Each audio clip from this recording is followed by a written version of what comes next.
Hello, and thank you for joining us. That's right, this is No Soundbites Allowed, and I am your host, Michael Voss, Dragon of the Southern Tier. I'm happy to be here with you today. Today we're going to be speaking about something it's essentially breaking news. Obviously, by the time you're watching this, the House of Representatives and the Senate will probably have already voted on and passed the second stimulus bill, the second COVID-19 care package for the United States. So what we're going to be speaking about here is somewhat of a projection into the future where we're pretty sure of what we're talking about. Now, if you haven't been here before, we do long-form political commentary on this program. And every Sunday at 2:30 p.m. Eastern Standard Time, we do a live stream with you, which is normally broadcast on YouTube, Twitter, and Facebook simultaneously, if the overlords allow it to go through. But today, what we're going to be talking about, though, is what's going on with the stimulus, with this second check that's going to be going out to the American people. Because the question we really need to ask is, will this fix the problem? Will this make everything right? Is everything going to be solved by receiving this check? And that's a really interesting question, because I don't think a lot of people have been asking that, nor are they asking about what's going to be happening in January. So we need to address that. And I think we can do that together right now. We'll try and make it not too complicated, because there's going to be some charts, and so there'll be some numbers. But then you'll understand what's going on, and you will be prepared for what's going to be happening. So let's start off. Obviously, we know that right now the debate is, and the vote will be on, a $600 check going out to the American public. In addition, there will be $300 in payments being made to those who are unemployed, as well as money for businesses to be able to survive. That's basically where we're at. That's what's being discussed, and that's what is the debate. Now, one of the things I want to bring up, I think it's very important, and we're going to bring this up in total here so that you can see this, because I think it's what Senator Rand Paul said was really critical, and I want you to hear that. So let's start. It's hard to conceive of what $1 billion is, much less $1 trillion. How big is $1 billion? Well, 1 billion seconds ago was 1988, and Reagan was president. 1 billion minutes ago, Jesus walked the shore of the Sea of Galilee. 1 billion hours ago, men still lived in caves. But $1 billion ago was just 80 minutes ago. $1 billion ago, at the rate Congress spends money, was just 80 minutes ago. The pandemic itself was disrupted, but Congress is being asked to help perpetuate these lockdowns. The more money we give to the states, the more they keep us in lockdown. Every bailout dollar printed and passed out to the governors only allows these tin pot dictators to perpetuate the lockdown. Bars are told that they can only serve alcohol if people are sitting and not standing, and only if they have heavy foods on their menus.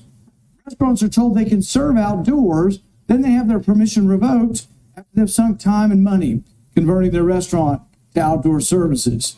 But a caterer is told they can still serve outside. Businesses are told they have to close at an arbitrary time determined by government officials, as though the virus only comes out late at night. A business in one zip code can open, but one in an adjoining zip code across the street has to close, as if the virus can't cross an imaginary line. Mom and pop stores and specialty stores are forced to close, but big box store competitors are allowed to stay open. The need for help is real. I hear it every day from Kentuckians and across the country. But it's clear that government has worsened the economic damage and acted as the biggest obstacle to economic recovery. There is no free money that can get us out of this situation. The only thing that can save us is to open the economy. If we give these tin pot dictators, these governors, more money, they're less likely to open the economy. The answer is not printing up and distributing free money. It's opening the economy. We're not even debating the real answer to this. We're like, just print up the money and shovel it out the door. The deficit be damned. The threat of the destruction of our currency be damned. We can't keep pretending that more debt is a sustainable policy course. Leadership is not passing on the problem to someone who can't protest. Leadership is making the hard choices now. This is what we have to do. All right, folks. So I apologize for the if the audio wasn't perfect there, but we were trying to capture it live and to be able to present that to you. So thank you for bearing with us on that. Oops. And so what we're looking at right now is a very unique situation. And it's troubling, to say the least. And Rand Paul summed it up pretty well. But we want to get into this and really give you an idea of how bad this situation is, because it's worse than you think. And it's definitely worse than the happy talk that's coming out of Congress right now from members of the House and members of the Senate. They're trying to tell us that everything's going to be great because they finally got back together and they finally got out there and did their job. You see, when we look back on it, we can see that this was going back to just September 28th. We were told by Fortune magazine that, quote, if the economic trends continue at this rate, 1 in 5 business owners anticipates they won't make it until the end of the year. That's coming from the National Federation of Independent Business. That's a huge number. And it gets even worse because not all small businesses have been equally affected. According to the Federal Reserve Bank of New York, in August, the number of active small business owners fell 41% from February through April, nearly twice the rate of non-black owned businesses, as many have struggled to access programs like the Paycheck Protection Program. Now you got to say to me, well, Mike, that's exactly what they're working on right now. That's what they're trying to fix right now. Are you sure that's exactly what they're trying to do? Because I'm not. In fact, I think it may be far worse than you think. Because the situation is way worse than we imagined it to be. You know, it was a channel, WGRZ, came out with, and this was on, I believe this was December 1st. Let me stand corrected. December 1st, they presented the question, how many businesses have been closing each day over this coronavirus problem throughout the entire 2020 year? Well, we found out that the answer is it's somewhere between 163,000 to 317,000 businesses have closed. And again, minority businesses are a higher percentage of that total. They outpace every other type of business. But that's a huge number. Yes, it's somewhere between 800 and 1,500 businesses a day. And in fact, it may be way more than that. We know that the economy is completely destroyed right now. And for some reason, nothing's showing up.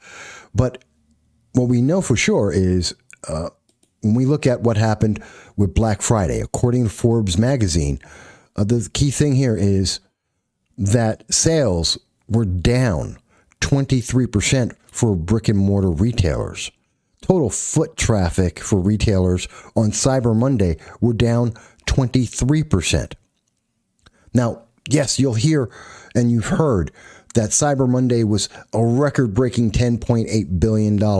That's season to date. The spending was up 27% from last year. But there are fewer businesses participating in that. There are fewer businesses that exist at this moment to take advantage of that. And what we hear coming from overseas, from over in England, from the BBC, and this is just earlier today, they're locking down England. They're locking down Europe with some crazy rules. They're just insane. And things that probably would never have even been considered in America, but today are. Besides the fact that all, quote, non-essential retail businesses are closing, such as hairdressers, nail salons, indoor entertainment, but residents should stay home unless they have a, quote, reasonable excuse, end quote, such as work or education. In gyms and indoor pools, sports, dance studios, they're all going to close. More importantly, you can't meet other people indoors unless you live with them or they're part of your support bubble. This is what the new standard is in England. And this standard is being put forth because the COVID-19 virus has mutated. Now, that's a really important thing, because essentially what that means is the vaccine that's been touted and you heard all day long being spoken about in Congress, both in the House of Representatives and in the Senate, that vaccine is basically useless. Just like every year you need a new flu shot because the flu mutates every year. And so the old flu shot doesn't work against the new version of the virus. The same thing is happening apparently with COVID-19 out in Europe and in Britain. And the answer that they've decided in Britain and in Europe is to shut everyone down again, to go back into lockdowns. The very same lockdowns that I just mentioned, that we've just seen, devastated businesses. 20%, 1 in 5 businesses being closed. 42%, actually, some evidence has said as high as 52% of small businesses owned by minorities have shut down forever.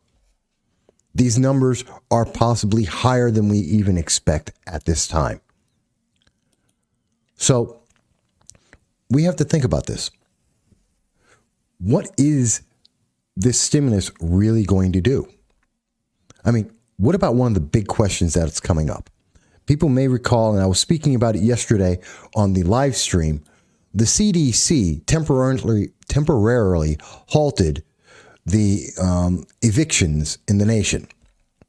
And that was until December 31st. And we have been speaking about that yesterday. And one of the things that we happen to mention is that research is showing that somewhere between 9 and 14 million renter households, somewhere in the neighborhood of 15 million people, may be evicted from their homes in January. That's a troubling thought. That's a troubling standard, including, according to a Syracuse University report, we see that they're expecting that 5 million American households are at risk directly in January alone.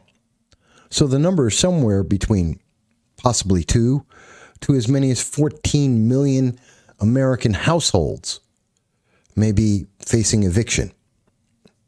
This is a problem. And what is the answer? Now, before I go into those numbers, let me explain.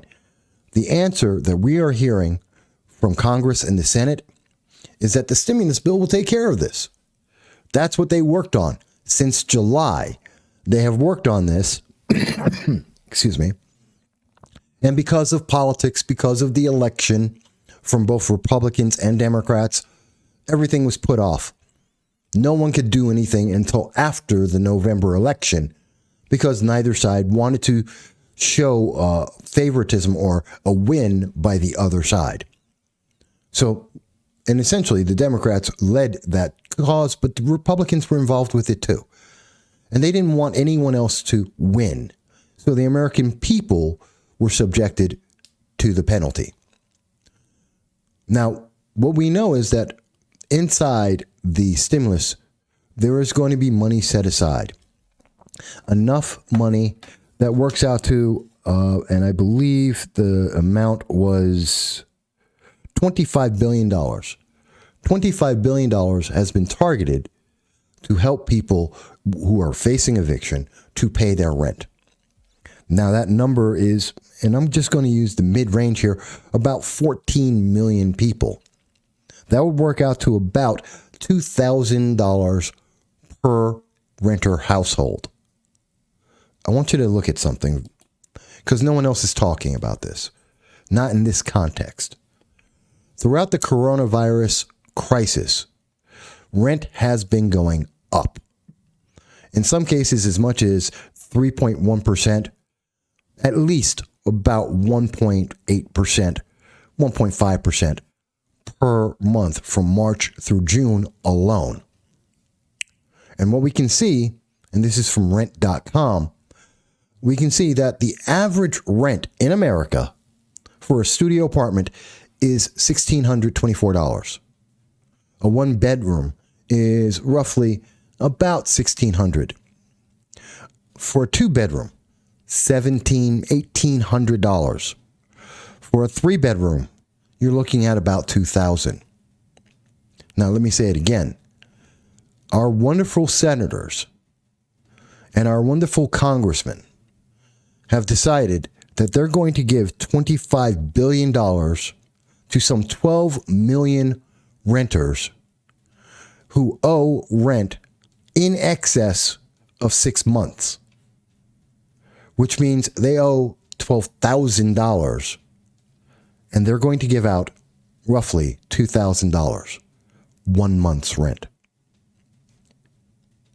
That's troubling, because that means that millions of Americans are still going to be evicted because they can't make the payment. And that's a problem. Now, mind you, there is an extension here. There is another stopgap. The answer that came from Congress is, they're going to extend till January 31st any evictions. You can't be evicted until January 31st now. And they're going to give you $2,000 to help pay off that rent you owe. But, like Rand Paul said, you can't just throw money at this. That's not fixing the problem. The problem is bigger than just 1 month of back rent. In fact, it's the fact that businesses have closed forever. And people don't have jobs. And that there is a backlog of these problems. And the longer we continue to play this game of here's some money, let's extend it out, it just continues, especially when we match that up with lockdowns. Now, if you're wondering what I'm talking about here, how do I come up with this? Well, let's look at the numbers. In terms of the unemployment right now is at 6.7%. There are 100 million people who are not in the workforce. Only 149 million people are actually able to work. 57% of the population. That's horrible. One of the biggest numbers to pay attention to, 3.9 million, let's call it 4 million people, have been out of work for 27 weeks. That's a long time. That's 6 months. And that means they've used up all of their state aid. And yes, we see this new stimulus bill is going to extend that for another 11 weeks. And people will be able to get $300 extra per week because they're not working. About another $1,200 per month for 3 months. But let's look at this. Since we had the lockdowns, starting March 21st, we've seen a massive growth up until May. 24 million Americans were consistently getting unemployment checks. 24 million people, almost 25 million, were out of work. And out of that number, as of Saturday, December 5th, 5.5 million people still were not able to go back to work. They are still collecting unemployment or extended aid from their states. And there is no end in sight. We can see very clearly, and I try to put it in a graph that makes sense. This is from the Federal Reserve of St. Louis. And this red line you see here, that's the unemployment rate. The blue line is the number of jobs. And it may not look like much. It may look very flat to you. These are huge, significant numbers. But I wanted to show you from the last recession under the Obama administration, starting from 2008, going all the way to 2020, where are we at? Because it doesn't take a whole lot. See, for most people, the recession started back in October of 2008. And that's when we saw the unemployment level jump. And we saw the number of small businesses decrease from 10 million. And we have yet to get back to that number of small businesses in America. And since that time, that recession under the Obama administration, most people felt it up until about September of 2014, because it was only at that point that we saw the unemployment rate drop and the number of businesses increase. And then we started to improve. We really didn't even see a significant improvement till about December, January of 2017. And our economy grew at a huge pace until COVID. And this is a problem because the spike is going to make a huge, huge difference. I want you to understand what you're looking at so that you're prepared, because this isn't going to be resolved overnight. The second stimulus check makes it sound like we have this under control, that this is going to get resolved, that we're going to be able to save all the businesses, that we're going to be able to keep you in your home. These aren't true things. This isn't real. This is a feel-good moment in a very bad situation. You see, when we look at this very carefully, what we're seeing is these numbers, while the unemployment rate is coming down, the number of small businesses have not recovered. We're still at that same recession level that we were at under the Obama administration. And more importantly, we have millions, tens of millions more people who are not in the workforce. That they're not getting paid, they're not going to work. They're just out there. Maybe this helps make it a little more obvious for people. This is the number, the blue line is the number of people who have permanently lost a job forever. The red line are the number of people who are able to get a new job. Now, if you notice, again, the recession started for most people in 2008. That's when we saw the number of people who permanently lost jobs skyrocket, reaching a peak in November of 2009. But that didn't really start to fall off until we reached, realistically, December of 2010. And then it went down. And again, most people felt that recession end roughly June of 2014, when we saw the number of people going into getting new jobs versus people who had lost a job forever. We had more people getting back to work. And that really didn't start to improve until we got into 2000, roughly about right there in July of 2017, where that finally really started to pick up, where we finally saw that the unemployment rate started to drop and people really started getting jobs. And we had this divide increase. Life was getting better. People were doing better. Believe it or not, a lot of people were doing a lot better until COVID. And that's a problem. That's a very big problem. Now, when I say that we're doing a lot better than we were doing, I want to be very clear here. This is the U.S. debt clock. And an important number to look at here, the number of Americans that were living in poverty in 2012 were 46 million Americans. There were 47 million, almost 48 million Americans that were receiving food stamps. Let's go to 2020. And in 2020, the number of Americans living in poverty is 35 million. It's down by 12 million. The number of Americans who are receiving food stamps are 45 million. That's down 2 million. These are current numbers. These are currently updated numbers. And yes, the national debt is that large. And yes, it is going up that high. And yes, we have spent that much money, 128% of the GDP. But essentially, America is mostly doing better now than we were doing throughout the entire Obama period. We have less people in poverty. We have less people who are receiving food stamps. I wish to say that that's something that we can see continue. I don't believe it will, because these numbers are problematic and they're not simple answers.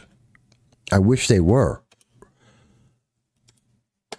Because when we look at this, and again, I'm going back to that, the number of people who have permanently lost jobs has been increasing dramatically, while the number of people who are able to get a job have been decreasing. This is probably one of the most important things for you to see, that this economy is not getting better, that the reaction to COVID-19 is hurting more people than it is helping. Senator Rand Paul was absolutely correct. This is a long-term problem.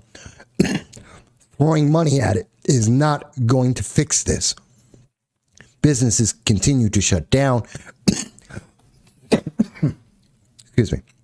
And even with this injection of money, $12 billion to go to small minority businesses, $15 billion that's going to be going to movie theaters and live entertainment. It's too little, too late. These businesses are failing, and they're going to continue to fail. And if we see the trend in England that has already been mentioned, we already know that the COVID advisor for Joe Biden has said that he looks to shut down the economy. We've heard from Governor Cuomo that he is looking to shut down the economy, that they are both looking to do lockdowns, both in New York State and on a national level. Governor Newsom, Governor Whitmer, many others are looking to lock down the country again. And we've seen what that results in. It results in millions of Americans who cannot go back to work. Millions that cannot go back to work. And that number is increasing. We have not plateaued. But you're supposed to be happy because they just gave you $600. You're supposed to be happy because since you're unemployed, you're going to get an extra $300 and some more unemployment. And then what happens? Because you still can't pay your rent. Because those businesses still aren't open. Because those businesses are still closing. This is the real problem. Throwing money at this problem is not solving it. It'll feel great to get a check for $600. And the economy requires that you spend that money. The American economy is the reason why they're giving you $600 is so that you can go out and buy a brand new TV, that you could spend the money during the holiday season to keep some businesses afloat, but not enough of them. And the mom and pops are being shut down with limited hours and crazy restrictions. Meanwhile, big retail like Walmart, like Amazon, they're doing gangbuster business. But everyone doesn't work at Walmart and everyone doesn't work at Amazon. So this is a problem. This is a long-term problem. And I'm trying to make this as simple as I possibly can. But I can tell you that as long as we see the number of small businesses not increasing, and in fact, it's decreasing, the more that we see the number of people who are permanently out of work has continued to increase and does not decrease, you're not going to see a better economy. And it doesn't matter if Orange Man Bad is in office or if it's Joe Biden. You're not going to get saved. I know I've heard from Dick Durbin and Amy Klobuchar, and they're talking about how wonderful it will be under Joe Biden and the economy will be beautiful and everything will flourish. And we just have to make it through 6 months. But that's just not realistic. These businesses can't survive 6 months of this. They've barely been able to survive the 6 months that brought us to where we are now. And you're talking about another 6 months? That's what they're saying.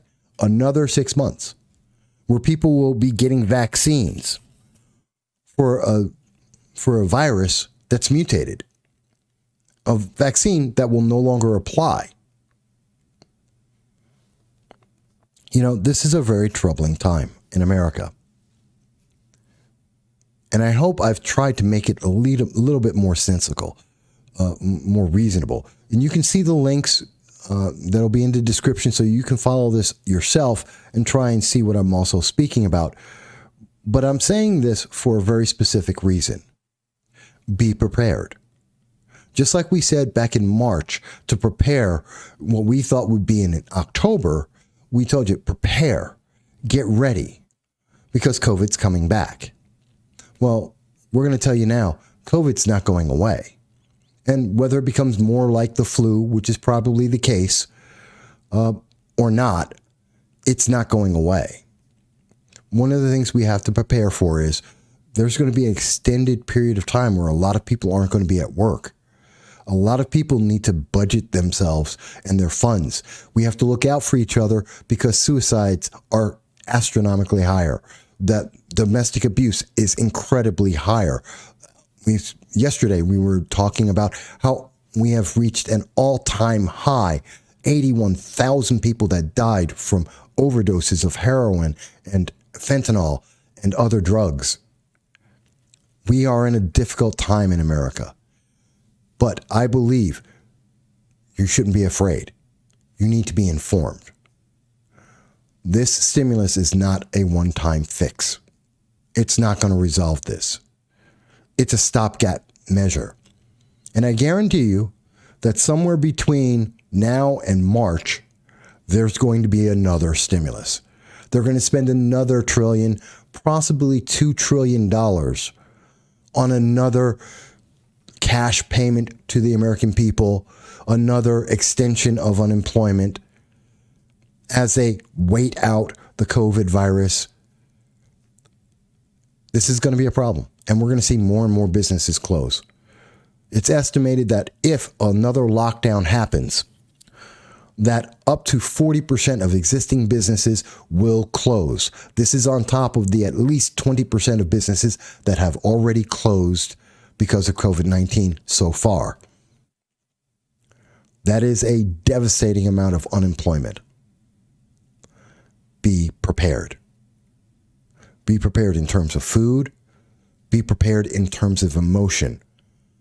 If we see that our leaders like Governor Cuomo, through his executive powers, decides to subject the public to isolation like in England, where they are isolating people where you can't go and meet with other people. If we hear that from Governor Newsom, from Governor Whitmer, from Governor Cuomo, if that's the case, please be prepared, emotionally as well as financially. I hope this has made sense. I hope this is, made you aware of what the reality is and what the long-term situation looks like. And hopefully you can now plan out and prepare for that, because someone is honestly telling you that it's not going to be a quick fix. It isn't going to be over, and that we're looking at least 6 months, and I would say 9 more months before we see this stabilize. I would hope to be wrong, but I'd rather plan for the worst and never have to worry about it.